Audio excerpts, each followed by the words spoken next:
Our next reader is Zach Powers, and I'm not going to introduce him because you all know him and hate him already. So here he is. Mostly hate.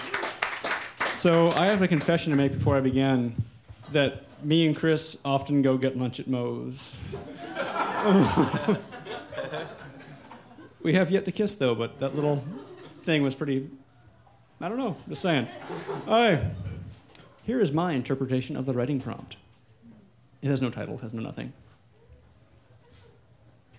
This dog has an unlimited supply of piss, and it can project its stream over any length, in any direction, even around corners. I've shut myself in rooms, and the dog always finds some crack to piss through. The stream will drop unexpectedly from the ceiling, or spring like a golden vinegary geyser from a crack in the floor.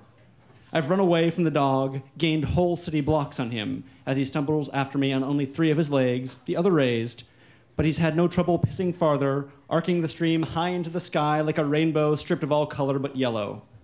Whatever I do, the piss always reaches me, always lands in the same spot on my pants, pools in the cuff, seeps through the fabric down my leg to slosh around in my shoe and be absorbed by my sock. This is the sort of thing you'd expect from a cat, maybe, but a dog?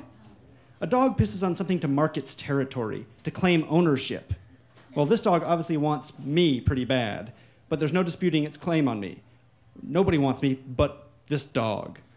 Wouldn't one quick piss have done?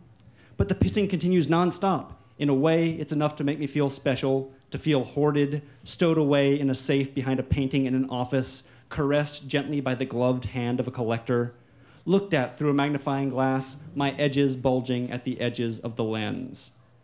Either the warmth is spreading up my leg, or there's a speck of sentiment in my thoughts. I once had a mole removed from my arm, and sometimes, when I look at the scar, I don't know myself. Is it the same thing? Am I given identity by the dog? Does some meaning, my personal meaning, transfer from the dog through the piss to me? Does the dog piss fill me up? Without it, will I be hollow? The thinking ends there with nothing but questions. So I act. So I tell the man, do it. He draws his knife and he stabs the dog in one motion, and I'm glad to see that the man's expression isn't glad, that it's actually a little pained. When he offers to kill the dog, I thought maybe there was some joy in it for him. But no, his eyes wet up, and the puffs of his pipe are like smoky whimpers. It makes me all the more grateful for the man's help, so grateful that I can't bring myself to tell him as he walks away that instead of piss, now the dog's blood spews directly onto the leg of my pants. The dog can't follow me anymore, but I know this blood, an endless supply feeding a boundless stream, will find me wherever I go, perhaps someday to drown me if the space I inhabit ever gets too small.